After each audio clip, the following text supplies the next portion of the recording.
Welcome all of you. We'd like to start the session by paying our obeisances to Srila Prabhupada. And we'll also like to pay our obeisances to our initiating and instructing spiritual master, His Holiness Gopal Krishna Maharaj and His Holiness Radhanath Swami Maharaj respectively. So we are on our journey on the second chapter of Bhagavad Gita. And the title of the chapter is The Contents of the Gita Summarized. And we have 72 verses in this chapter. And for convenience, for sake of better understanding, we have divided the chapter into 5 sections. And we are on the 5th section of this chapter, where we are trying to understand what Krishna is describing about Sthita Pragya, right? One who is Jivan Mukta, who is in fixed consciousness, right? Who is in Krishna consciousness. So today, Krishna willing, we will try to cover verse number from 62 onwards and until 66th verse. So moving on to the next slide. Yeah, so this is the title of the section. And we'll start by summarizing the question 54th. Moving on to the next slide. Yeah. So someone will like to take us through this slide. We have discussed this couple of times. I will explain. Thank you. So this slide talks about Arjuna after completing all the verses related to Buddhi Yoga.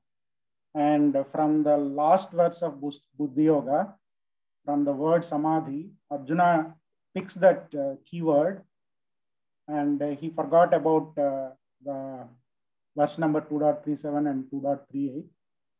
And he asked the question to Krishna, what are the symptoms about Sthita Prajna or Jivan Mukta or a self-realized soul and a person who is in divine consciousness. And Krishna has explained it through multiple verses. Arjuna's question is, Sthita Prajnasya ka bhasha. First, what are his symptoms? That is explained in the verse number 255. Start with Prajahati Yada Kaman. And then the next question of Arjuna is, Kim Prabhasheta?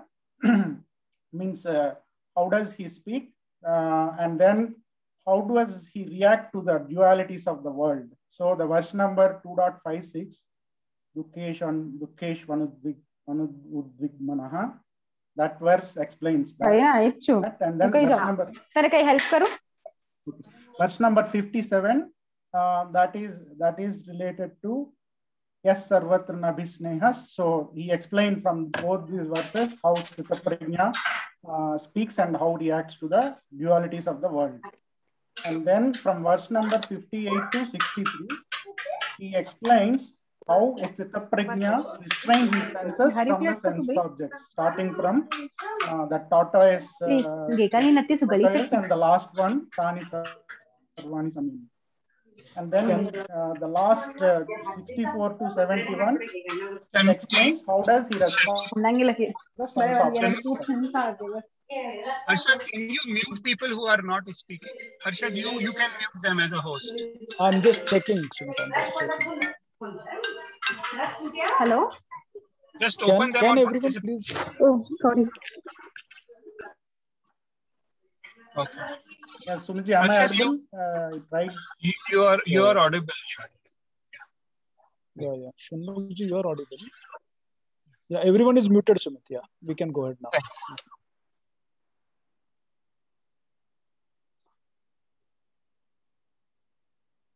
So I should do it again, Sumitji? No, that's fine. So today, the verse number 62, 63 will continue to talk about Kim Asita, right? And thereafter, we start from verse number 64 Krishna will explain about Kim Vrajeta, that how a person actually responds to the sense objects, right? Which is Kim Vrajeta. Kim Asita is still, how a person restrains. So moving on to the next slide.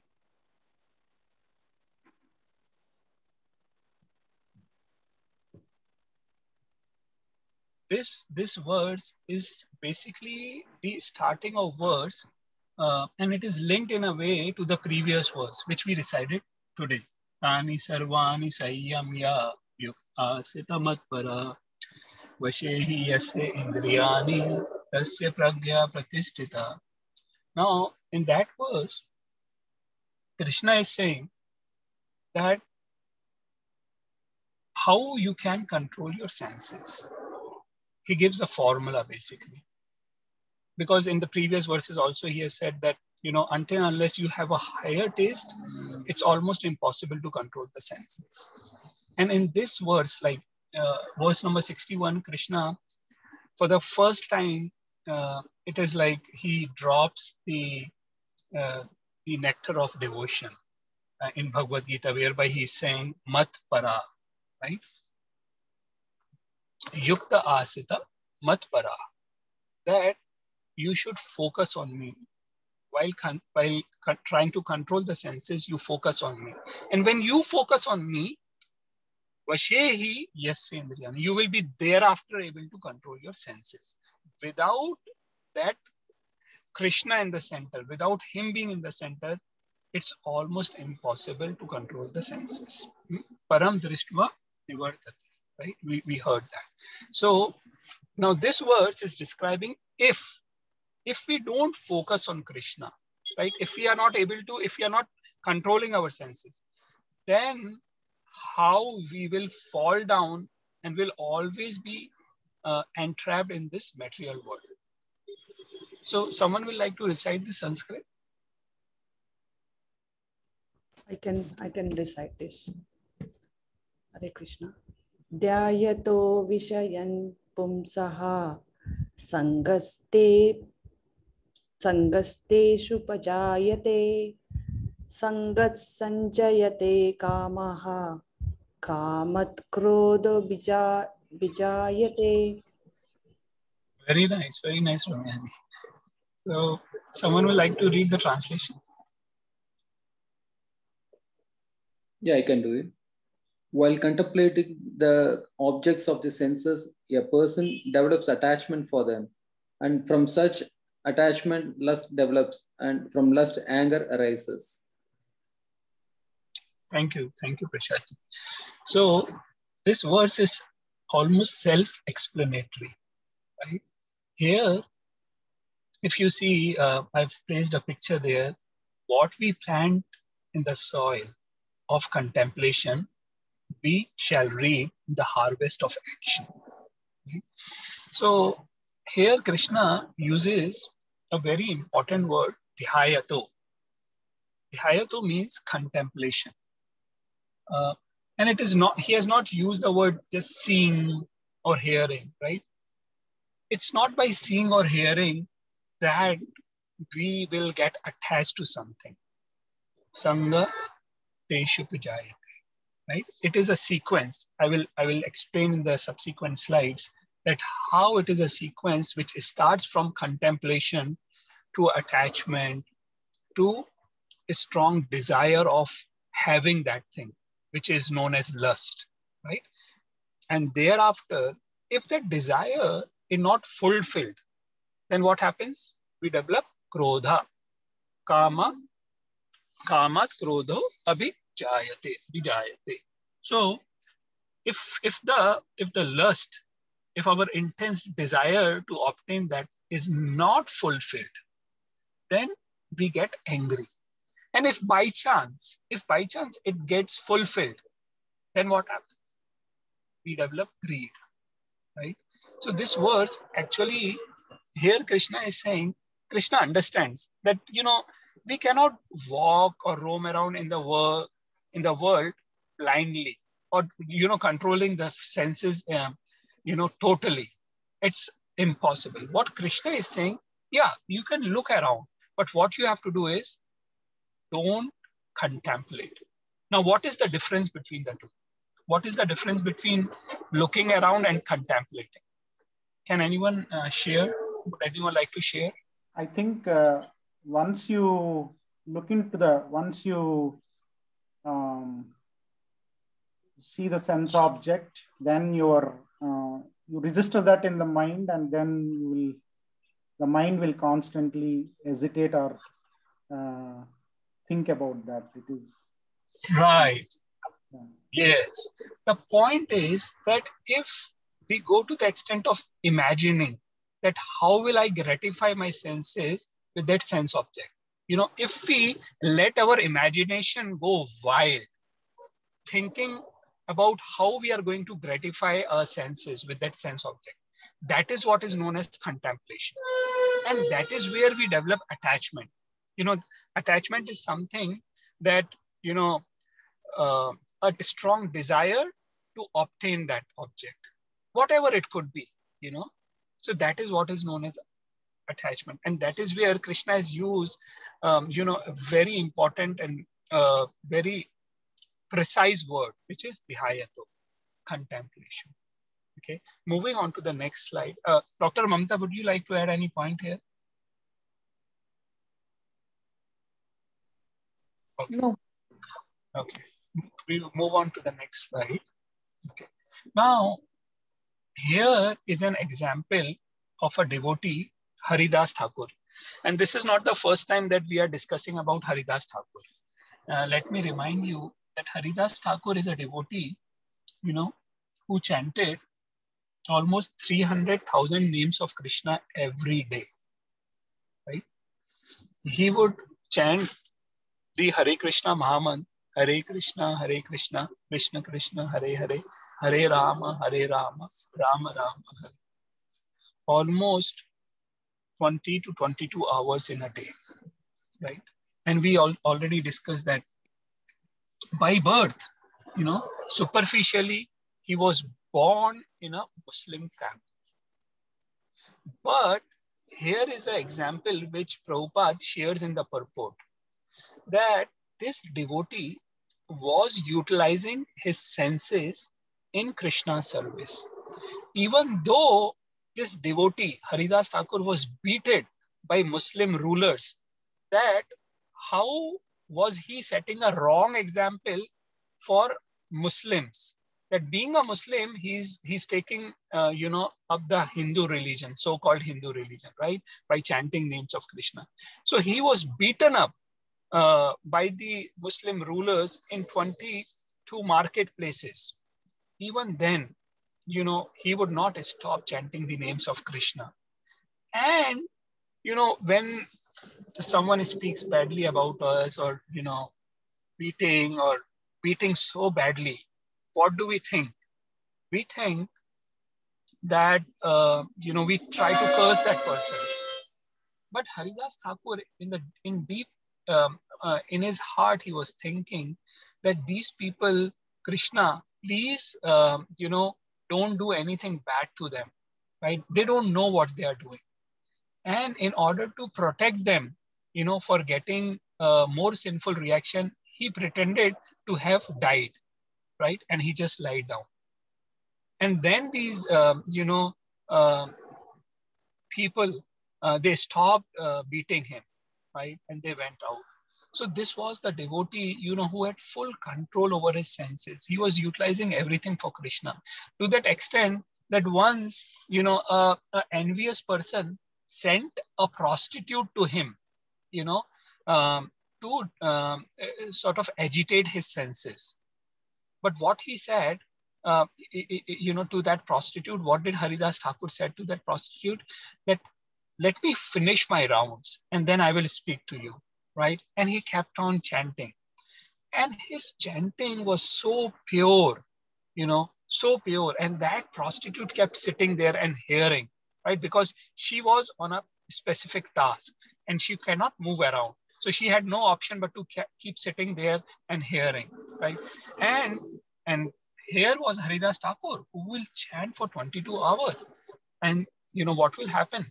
In 2 hours, he would sleep and he would do his other activities. And by that time, this prostitute would have already slept, right? And again, she would always see him chanting. After 3 days of the same routine, that prostitute paid prostrated obeisances onto the lotus feet of Sri Haridas Thakur. And she said that I am so sorry. I was sent by an envious person, but I'm really sorry, what I did to you, what I tried to agitate you. But I, having heard your pure chanting, I want to become your disciple. And then this lady, this prostitute, became disciple of Haridas Thakur. And she would chant Hare Krishna Mahamantra.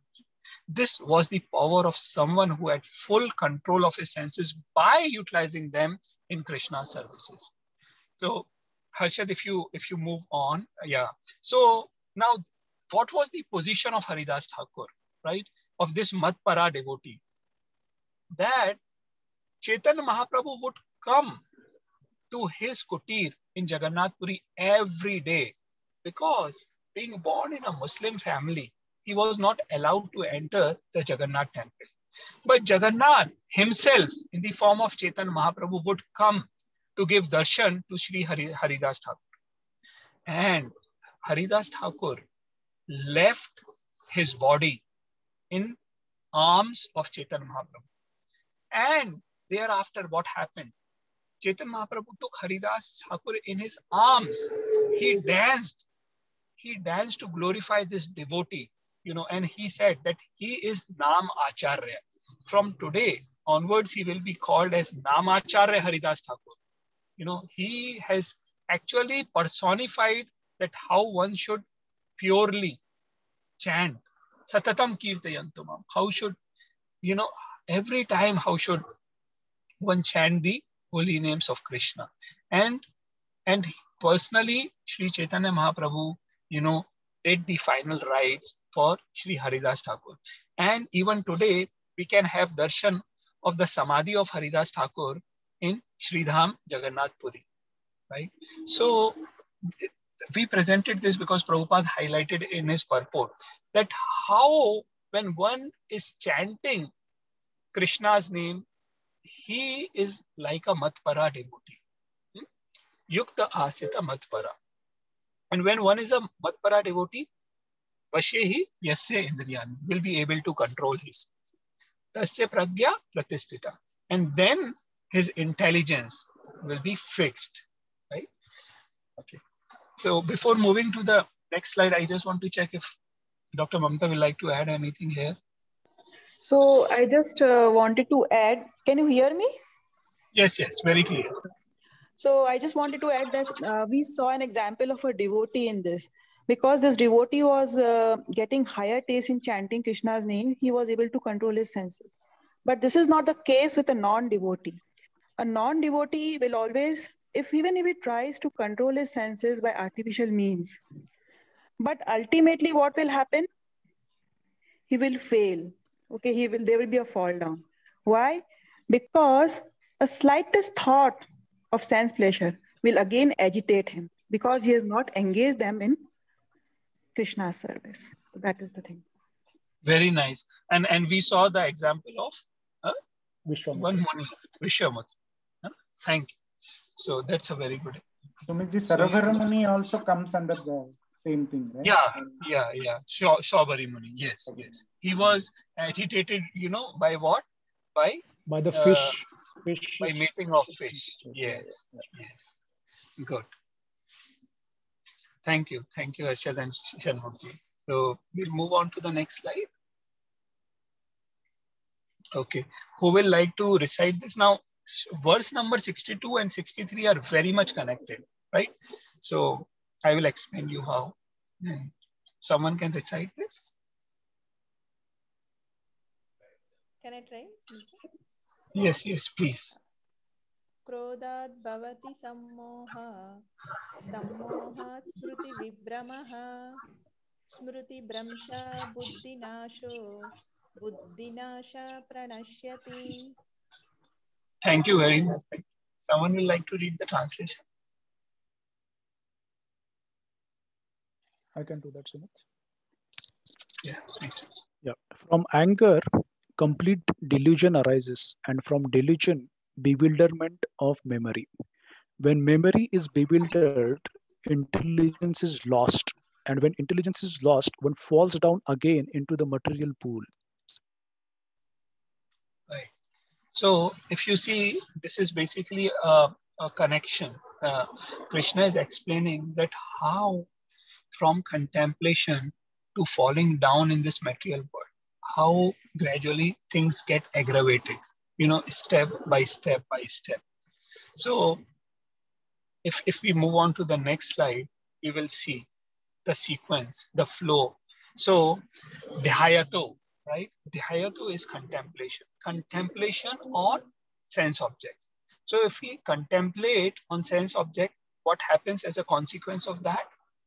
We develop attachment. Right? Dhyato Vishyan Punsa Sanga Steshu Pujayate. Right? We develop attachment.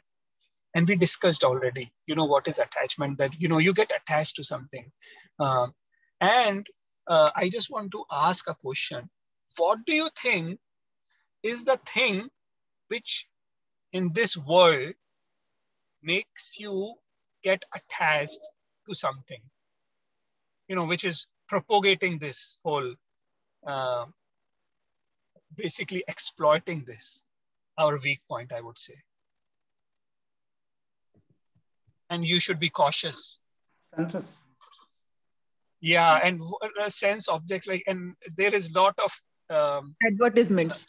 Yes. Expectations. Yes. Advertisements are the thing which actually are exploiting our weakness. They know that our senses are not in control, right? They contemplate. And when they will contemplate, they will develop attachment, right? So moving on, Harshad. So after attachment, what happens? If attachment, you keep seeing the thing, same thing again and again and again. You contemplate on that thing again and again and again, because these advertisements, these sense objects, when you contemplate and develop some kind of attachment, these things keep coming in front of us through the form of advertisements, let it be on terrible virus or, outside wherever you go, and as a consequence of that, we develop intense hankering to attain, to achieve that particular sense object. It could be anything, right? And if we somehow are not able to get kama, krodha, abhijayate, if we are not able to get, then we get angry, right? If by chance that intense hankering, we are able to get that sense object, then what happens? The story doesn't end there. We develop greed. I am saying, if you see that lust unfulfilled, Harshad, you can mute people, right? If they are. So if lust is unfulfilled, then we develop anger. But if lust is fulfilled, we develop greed, So both the things are difficult, right? And dangerous for our spiritual advancement. And after anger, what happens? Krodha bhavati sammoha. What is sammoha? Sammoha means bewilderment. Bewilderment, that confusion, right? That thought of, I don't know what I should do. A state of, confusion. What's wrong? What right? Sammoha smriti vibramaha. Smriti vibramaha. Now what happens is, if there is confusion, and if in that confusion we don't look at scriptures, we don't seek help from Bhagavad Gita, what will happen? Lose the memory of the good. Smriti vishad buddhi nasha. Right? Then, our buddhi, Harshad, we can move on. So then our buddhi, our intelligence is lost, right? And when buddhi nashat pranashyati, when our intelligence is lost, we become insane, right? We just go crazy actually. And when we go crazy, moving on, Harshad, what happens is buddhi nashat pranashyati. Then we end up doing wrong acts. Move on, Harshad. So what happens is we end up doing wrong acts. And moving on, Harshad. And what happens then? We fall down. We fall down in this material world again. So the sequence, if Harshad, we can move back. Like we saw that how from contemplation to falling down in this material world. Now, can anyone tell me, is this a reversible process or not? Can we reverse this? Like if we are at a point of lust or bewilderment, of loss of intelligence, or even doing wrong acts, can it be reversed? Yes, without controlling with control on the senses. senses. Yeah. So you rightly said, it can be reversed. But what happens as you move on from contemplation to attachment to lust, as you move on one step after other, it becomes more and more and more difficult. Although reversible, but it will be difficult, right? And if we move on to the next slide, Chaitanya Charan Prabhu gives a very good example in his lecture, whereby he says that if we are riding on a horse, right? And a horse is looking here and there. You know, he will see a green grass or a carrot or some vegetables, right? And he will like to, grab that, and he will move fast towards that, right? And if we want to stop that horse from looking around, what we have to do is just pull the rein, right? And have the horse focus on where we want to go, rather than allowing him to, see all around, right? But if we let him look around, and if he speeds, right? And if he goes, towards that object, as he moves faster and faster, the greater the momentum, the more difficult it becomes for us to control the horse, right? Which is why it is seen that we put a covering on a horse's eye so that it cannot look around. It should focus on where it has to go, so it also depends on the person riding the horse, right? That the person has to control the horse on the right time. While it is not that we cannot control thereafter when the horse has gained a momentum, substantial momentum, but it will be very, very difficult. You will need a lot of exertion. Initially, it could have been just, pulling a rein and, having focus, taking precautions by putting around an object around the eye of the horse, right? To just focus. But if you allow the horse to look around and to, run and try to grab that thing, it may become very, very difficult. Although it is not that it will become impossible to control, but it becomes difficult. And there is one more example, if we move on to the next slide. So, can anyone tell what is this? Snowball? Yes, it's a snowball, right? So why are we talking about snowball here? The thing is, when a snowball is formed, a snowball is very tiny, very small. You can just, just kick it and it will be smashed, right? It's, effortlessly. But as the snowball comes down, right, it keeps rolling over.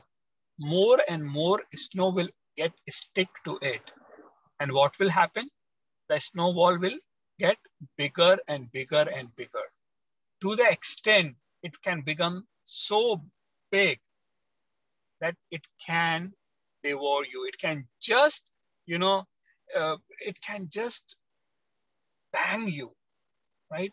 And people sometimes are killed because they become so big and they become so heavy, right? It's not that, it cannot be controlled. It can be controlled, but the exertion required will exponentially high, right? So the important point here for us to understand is we should control our senses while, when they start getting exposed to sense object.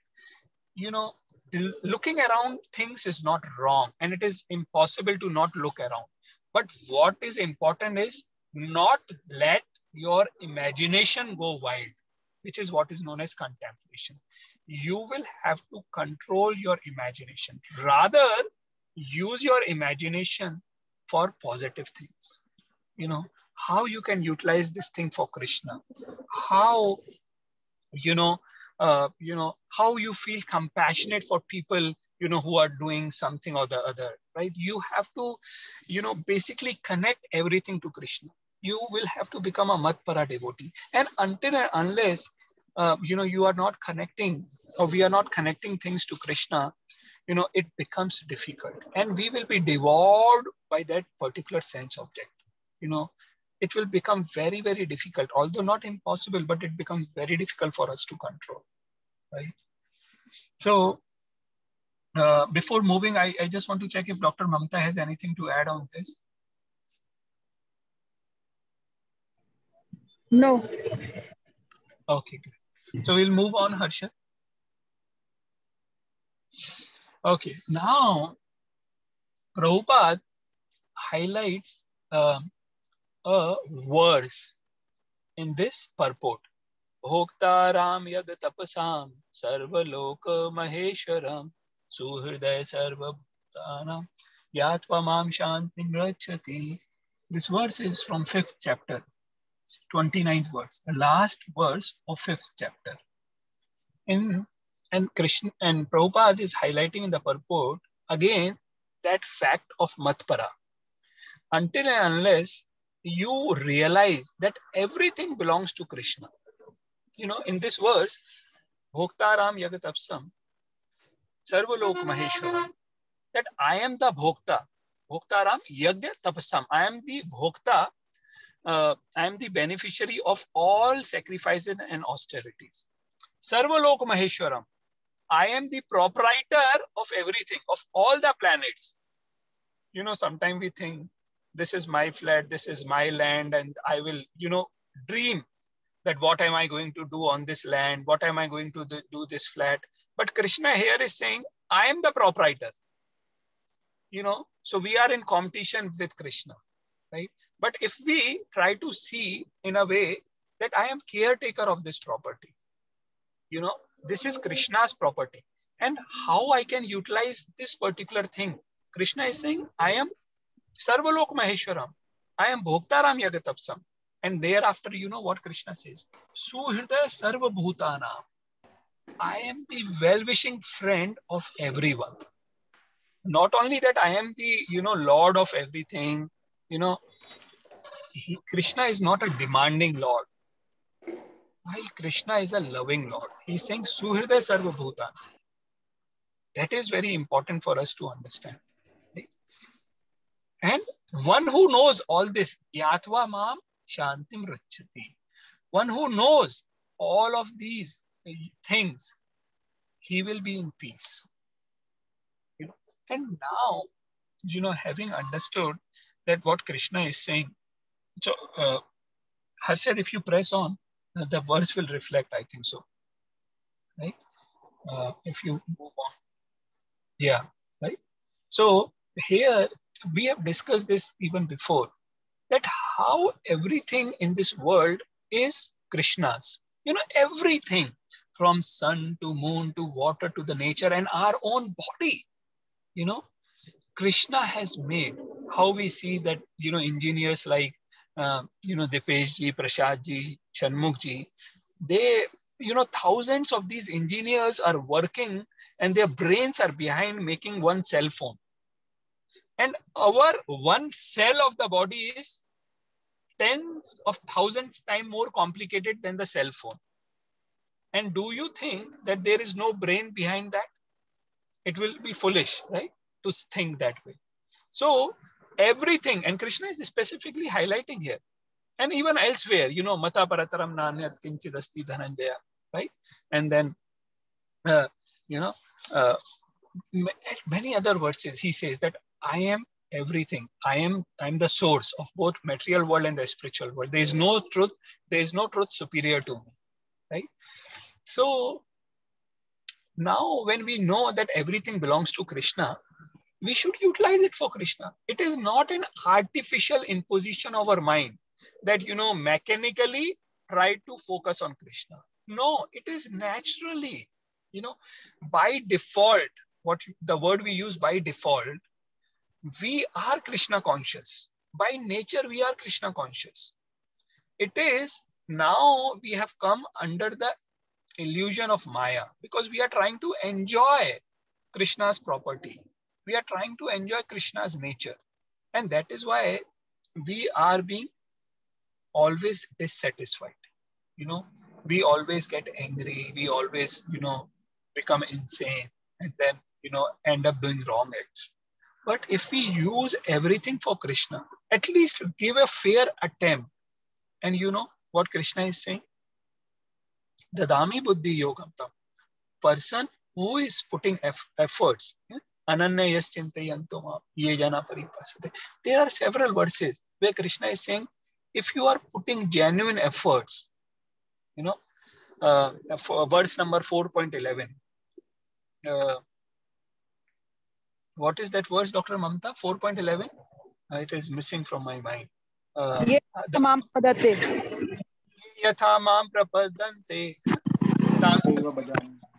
bhajame mama vartamanu vartante. Person who approaches me, you know, the way he approaches me, I will reciprocate accordingly. And then he said, actually, everyone, you know, everyone have to approach me. But it is, can everyone phone on me, please, if they are not speaking. So it is, you know, he highlights at many places that, you know, if you focus, if you give a fair attempt, you know, Krishna will reciprocate. Krishna will hold your hand and walk along with you. He is a loving father. He is a loving Lord. Suhrida sarva bhutana. You know, many times he's saying this thing, right? So it is not an artificial thing. It is a natural thing, right? To focus our senses, to utilize everything in Krishna's service, right? So we'll, Dr. Mamta, will you like to add anything? Okay. If not, we'll move ahead, Harsha, to the next slide. Right. So we are on the next verse. So you move on. Harshad, here we have shown the picture of a hospital, right? The patient is there in the hospital, right? So I just wanted to highlight that. And first we will recite that verse and then I will explain further.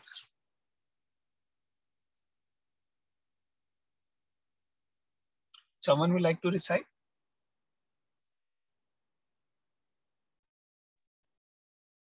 Okay, let me try. Ragadvesha viyuktaistu vishayanindriyaicharan atmavasyirvideyatma prasadhamadhigacchati. Thank you very much. Thank you. Very nicely recited. So Harshad, if you press move forward, the translation will come. Yeah, someone will like to recite this? I'll read this. But a person free from all attachment and aversion and able to control his senses through regulative principles of freedom can obtain the complete mercy of the Lord. Restrictions at hospital are for us to become healthy faster and enjoy freedom after discharge. Right. So this is not the translation. The last sentence is not the translation, right? The translation is right. So here Krishna is saying Raga Deshe Vamuttistu Vishyan Indriyesh Charan Atma Vashet Vidhe Atma Prasadam Adigachati. So Krishna here is talking about two things. One is a person who can control his senses through regulative principles of freedom. A person who is able to control the senses through regulative principles of freedom. Vidhe Atma. Vidhi. Vidhis which are mentioned in the scriptures. And what are these regulative principles of freedom? Does anyone know? Engaging the senses in the devotional service of Lord only. Yeah, there are 4 regulative principles. We discussed, right? In our mind control chart also there are 4 principles. Yeah. We discussed. So vegetarian food. Yes. No intoxication. Right. No gambling. Right. And no illicit sexual relations. Right. So vegetarian food also includes not taking egg, mushroom, onion, and garlic, right? Then intoxication also includes caffeinated drinks like tea and coffee. Then gambling and illicit relationship. So Krishna here is highlighting the 4 regulative principles, right? Now, why did we put the photograph of hospital here? You know, when you are in a hospital, Harshad, can you eat vada pav there? That Harshad wants to eat vada pav. He wants to eat, that pakoda, samosa, kachori and all. Can you eat the normal diet what you would have taken when you were at home? And why are you not allowed? Why are you not allowed? In a hospital, we are regulated and we are at the mercy of the doctors treating us. Right. Because we are in a disease condition, right? And if you don't follow the rules and regulations, not only of diet, but there are many other things, right? If you will not take and cooperate with the doctors, with the nursing staff, with the technicians, if you will not cooperate, then you will not be able to get cured from the disease, right? So you see, wherever you go, you follow certain rules and regulations. Even if you are working in your companies, you follow certain standard SOPs, right? Standard operating procedures, right? In hospital, if you will not follow, then you will not be able to cure, and thereafter you will not get discharged, right? Now, by following these rules in the hospital, what will happen? We will be able to get healthy and enjoy freedom after discharge. So basically, the regulative principles here, they are, not sort of restrictive in our nature, that they are depriving you from some enjoyment. Temporarily it may look like, right? But they are actually to help you enjoy freedom. They are actually, these are not so-called deprivation, but actually they are protecting you from something. Harshad, can you please switch off the video? Someone is videos is on. So it helps us. Basically, the regulative principles are not depriving us from something. They are actually protecting us from the danger, right? That is very... Harshad, can you please switch off the video of a person? Yeah, thank you. So it helps us It is basically protecting us. It is like embrace of the mother, you know. Now, embrace of the mother, a son, you know, can feel, why is my mother holding me tight? You know, that is the embrace of love. Mother is trying to protect you, that, you know, if you go outside somewhere, you know, you may fall down, something may crash into you, or something may happen, right? It is an embrace of love. This embrace is to protect you. It is not actually to deprive you from something. And, you know, it also depends on your own, how you are looking at things, right?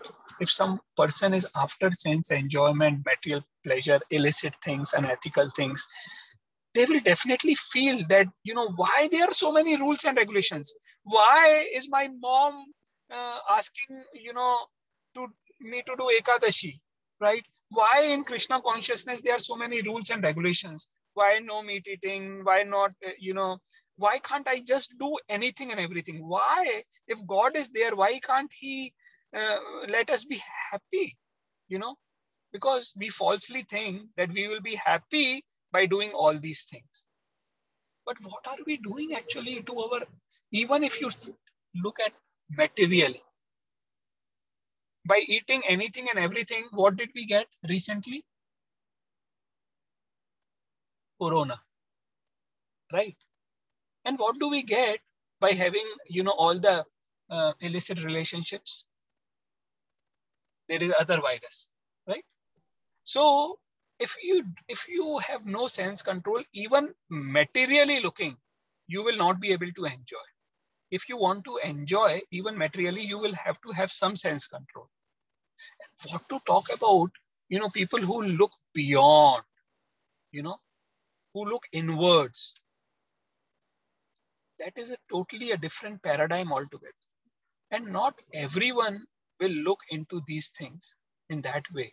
Because people, 99% of people, if you look around, they're hardly bothered. They are very, you know, carefree.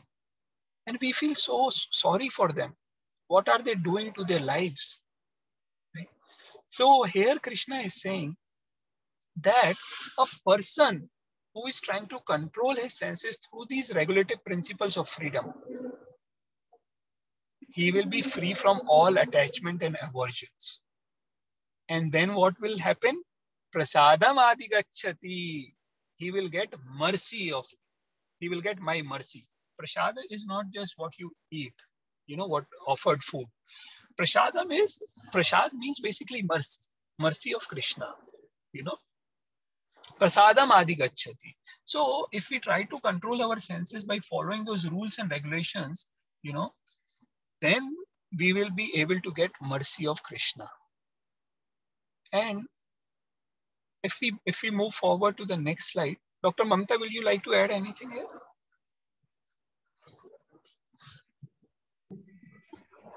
What happens if we follow rules and regulations in our spiritual life?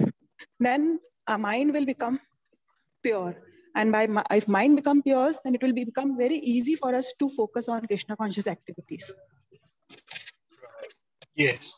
So that is another important point, that by following these rules and regulations, you know, our mind will get purified. Cheto darpan marjanam, right? Chaitanya Mahaprabhu says in Shiksha Ashtakam, Cheto darpan marjanam. So our mind will get purified, right? And if our mind will get purified, then it will be very easy to connect ourselves to Krishna, right? So thank you. Thanks, Dr. Mamta. So we'll move on to the next slide. Now, what are we seeing here?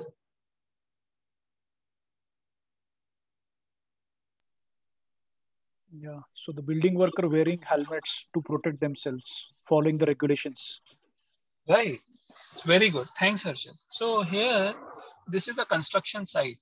And we see in any construction site, you know, people have to take certain precautions. You will see, you know, everyone wearing these guards, right, in order to protect themselves.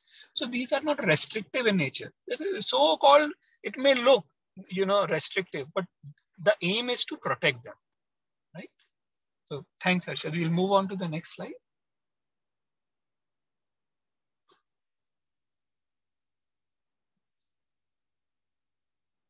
Right. Now, what do you see here? Can anyone tell me? Santosh Prabhu, what is this? This is chariot for the Lord car festival. This is Lord of Santosh Prabhu, Lord Jagannath. Lord Jagannath's Rath Yatra. So that these devotees are actually making Rath for Jagannath Rath Yatra. Our Santosh Prabhu is from Odisha. His hometown is near Jagannath. Right? So now externally, sometimes we can see that, this person is also working. I am also working. This person is also driving car. I am also driving. He is also eating. I am also eating. Then what is the difference? The difference is that although visibly, superficially, it may look that a devotee of Krishna is engaging his senses, in some sense object.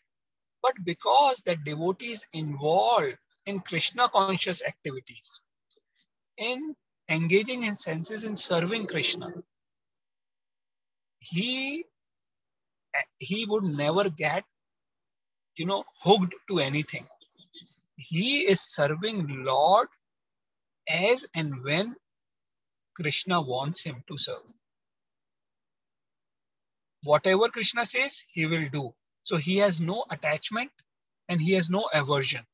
Whatever Krishna says, he is ready to do. He is engaging his everything in pleasure of Krishna. Right? And we see a very good example of this from Kurukshetra. So moving on to the next slide.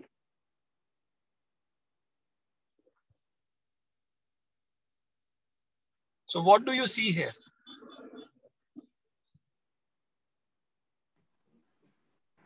Karna. I think his chariot is stuck. And Lord Krishna is telling Arjuna to kill him. Yes. And what did Arjuna do? Initially hesitate. Ah. Later on, I think on advice of Lord Krishna, he goes ahead and kills him. Right. So his attachment, was to not kill Karna. Right?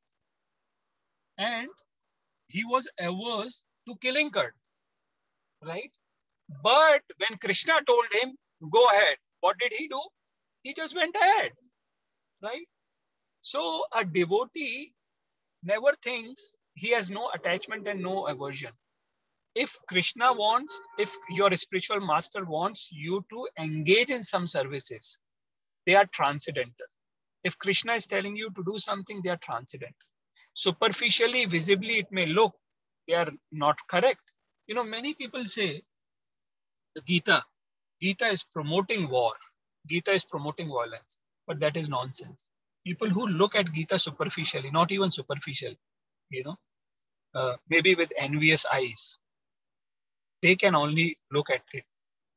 But when Krishna ordered Arjun to kill Karna, there was a reason, right? There was a reason to it. So as long as we are following, sometimes we may not understand. It may not fit in our material brain that how could it happen? What is this? What is that? Because we are polluted. We only look at things, how much they can satisfy our own material intelligence. Because in some sense or the other, we are in this material world because we were envious of Krishna. And that envious nature is still here. Anything we are doing which is independent of Krishna is because of that envious nature. And only pure devotees can understand, why Krishna is doing what Krishna is doing.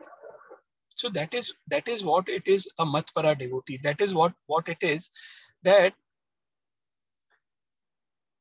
we will only achieve that prasadam, if we utilize everything in service of Krishna by following the rules and regulations without having any attachment or aversion. Right? So that is what is explained in this verse. So I just want to check, Dr. Mamta, you have anything to add on to this?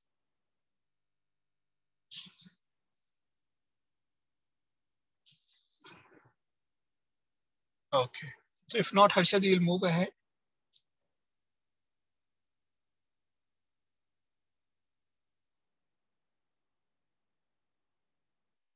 Hare Krishna. Harshad, we can move ahead to the next slide.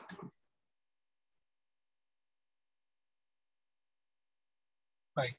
Now, I'll put that. Yeah. Okay. right. So, I'm sorry. So now, what Harshad, you can keep pressing.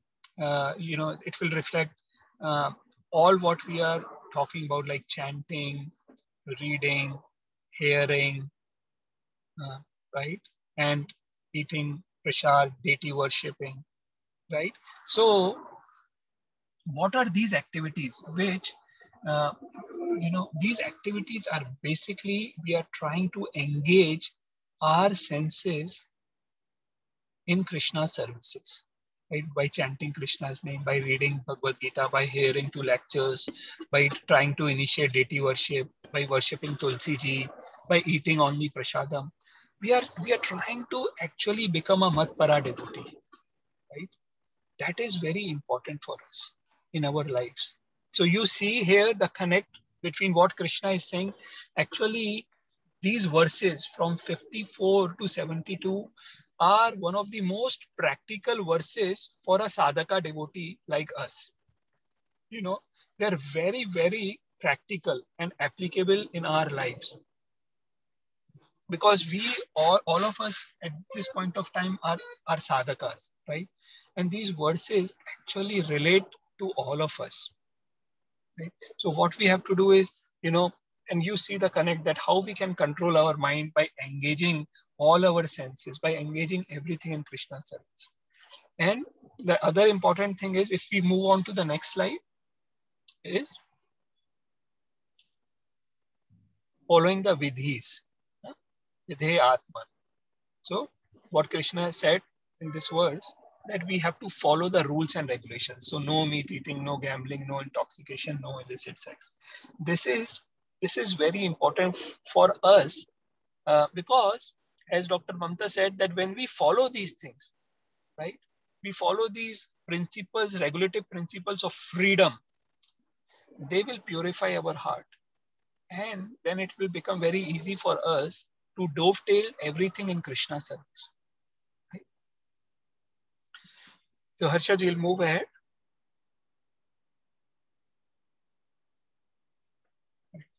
Now, what is this, Harshad and others? I just want to check, like, what are you seeing here? Local train. Everybody is engaging their senses in some or other. No, yeah. Shanmukh has gone deep in philosophy already. But what we are seeing is a local train, right? And what do we do with the local train?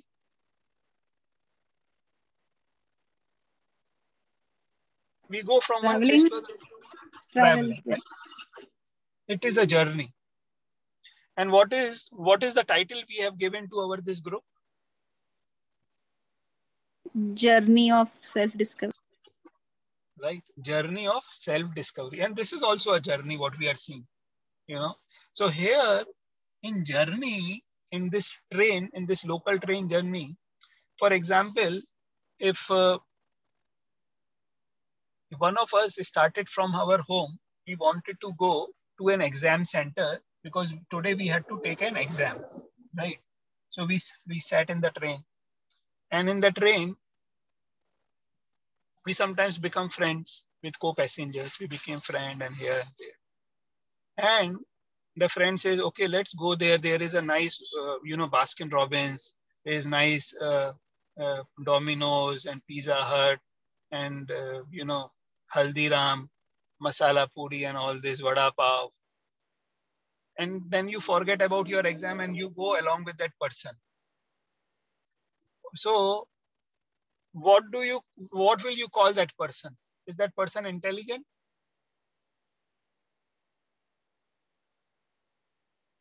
Huh? No, absolutely not. He has shifted his focus from his aim. Okay. Yes. And Now, how do we compare this local train to ourselves? Can anyone now explain?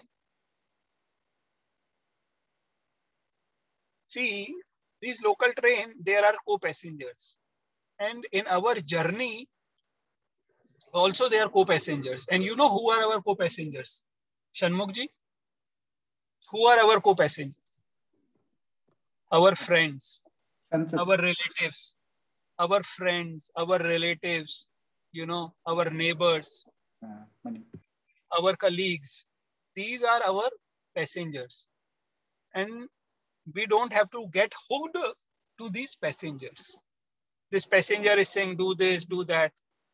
If you listen too much to them to the extent that they are deviating you from the path of self-realization. This is our journey of self-realization. You know, we are soul, and soul has to get connected to super soul, right? We are on journey of self-realization. If these passengers are deviating us from the goal, it's similar to, you know, this local train. We were going to an exam center to take an exam, but these people are deviating us from our goal. Similarly, if there are people around you who are making you or encouraging you, you know, or doing all the nonsense stuff, then we have to take precautions. You know, we have to get fixed. Also, we have to help educate the co-passengers. We should not become party to what they are saying. On the other hand, you have to help them to understand that what you are telling is wrong. You know, I tell you many examples. There are many devotees whose parents, you know, were very hesitant. They were very frightened. What is my son doing? Why is he going to temple? Why is he joining this Hare Krishna movement? Why they are joining ISKCON? This thing should be done in, you know, when they are 60 years, 70 years, or maybe when they are on a cremation ground, they should do it. Because now we see when they are in 60s, 70s, they are still roaming around. Very difficult because they have not practiced this from the young age. They will not be able to control their senses when they get 60, 70, 80, 90, 100 or whatever it is. So if we don't listen to these passengers who are deviating from the path, then I tell you, they have been almost 100% parents. They will themselves become devotee after 5, 10 or 20 years. But if you follow these friends and relatives now, that, you know, don't become so serious, you know, this is time to watch movies, eat pizza, you know, go for drinking parties and here, there, you know, they will go to hell and we will also go to hell. So we have to see, we have to use our intelligence. We have to use our pragya. You know, that is what is Krishna highlighting. So we'll move on. Dr. Mamta, do you want to add any point here? No. Okay. So Harshad, we will move ahead. We are already at 5:30, maybe another 10 minutes and we'll try to. So result of attaining prasad. Anyone will like to read this? The Sanskrit. I'll try. Yeah, please. Prasade sarva dukkhanam hanirasyophajayate prasanna chetasu buddhihi paryavatistati. Thank you. And someone will read the translation. For one thus satisfied in Krishna consciousness, the threefold miseries of material existence exist no longer. In such satisfied consciousness, one's intelligence is soon well established. Right. So in the previous verse, thank you, Isha. So in the previous verse, we saw Krishna ended at Prasadam Adhigacchati. You attain Prasad. And after you attain Prasad, what will happen? This is the result. That the threefold miseries of material existence exist no longer. And in such satisfied consciousness, your intelligence will soon become well established.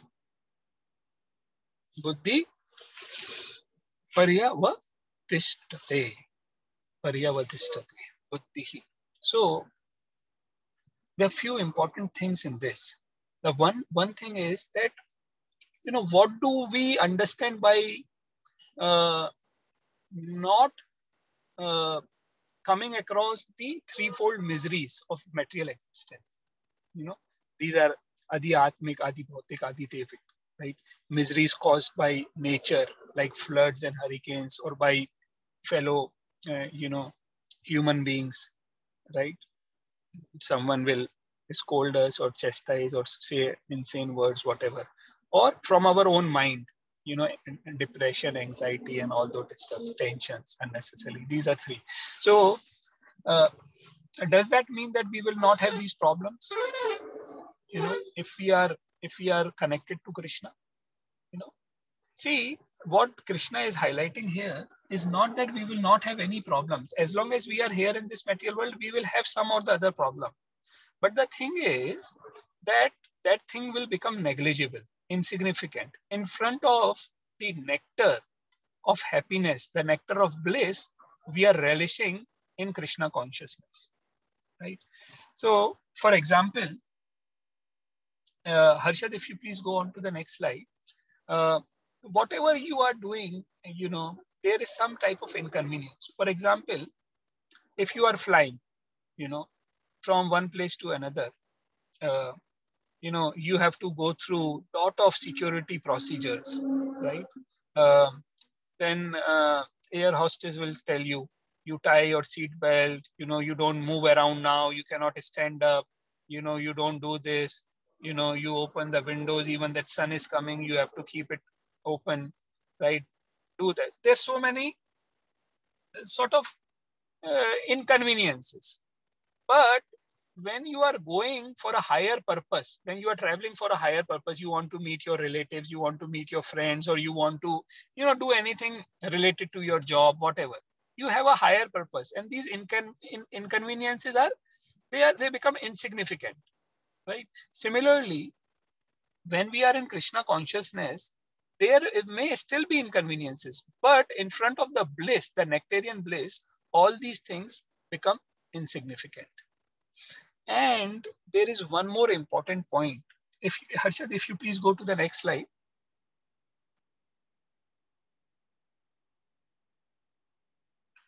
Yeah. Now, Krishna says that when you experience this, your buddhi become paryavadhishtati, that your buddhi will become well established. Now, what do you mean by this?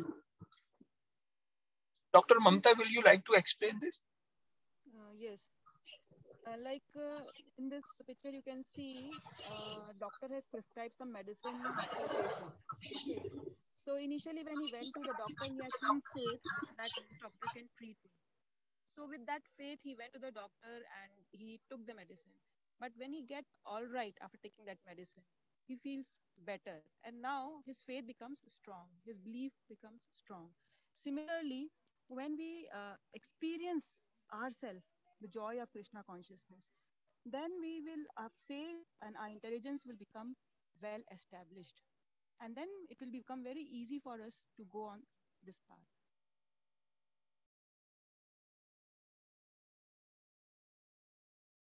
Hello.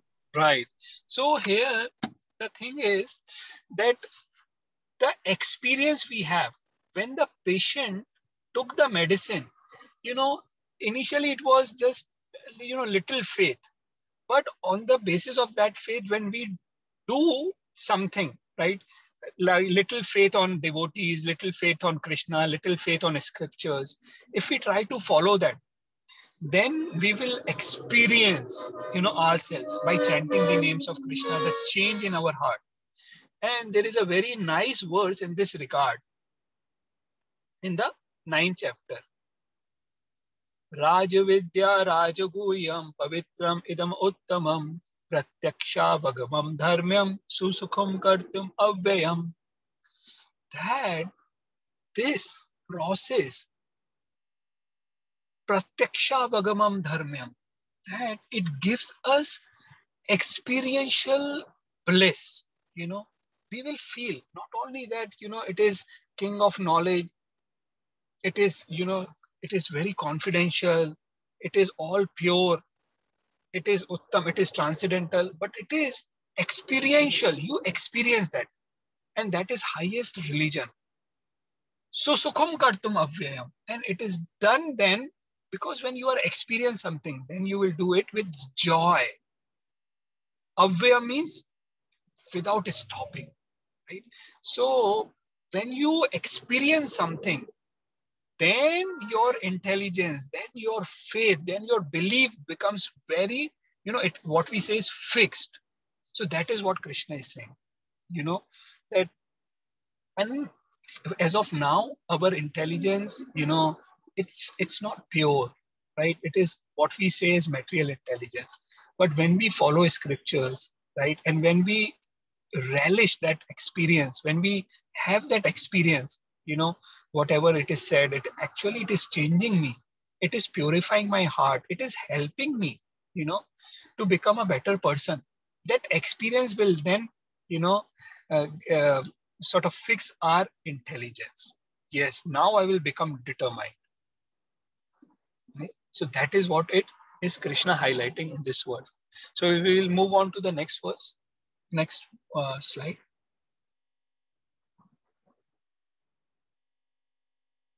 Right. So this slide may take another, 5 to 10 minutes. So should we do this slide today or should we do it next time? Any suggestion? Okay, next time. Okay, so does any one of you have any question on what we discussed today?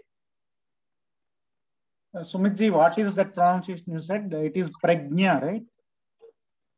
Yeah. Dr. Mamta, can you please highlight? What? Prajna? Pragya. Pragya. Okay. Pragya.